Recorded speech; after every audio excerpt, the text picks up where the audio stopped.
আচ্ছা এটা এইভাবে পড়ে আসবে যেভাবে বললাম। হ্যাঁ বলুন শিবানী ম্যাম। নোটিশ?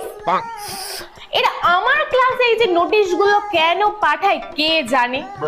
হ্যাঁ হ্যাঁ বলুন বলুন, বলেই যান। সবাই চুপচাপ বসে থাক, আজকে আমি কিছু পড়াবো না, ঠিক আছে? এই শোনাই, তুই কি করছিস রে? ম্যাম শিবানী ম্যামের হোমওয়ার্ক করছি। কে?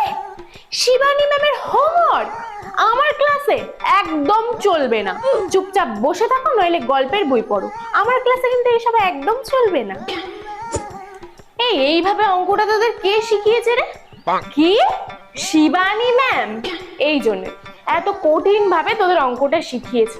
আমি হলে কত সোজা ভাবে তোদের অঙ্কটা শিখিয়ে দিতাম। কিভাবে যে চাকরিটা পেলো কে জানে। তোদের একদম ব্যাড লাক। উনি ক্লাস নিচ্ছে তো, কি হবে তোদের কে জানে।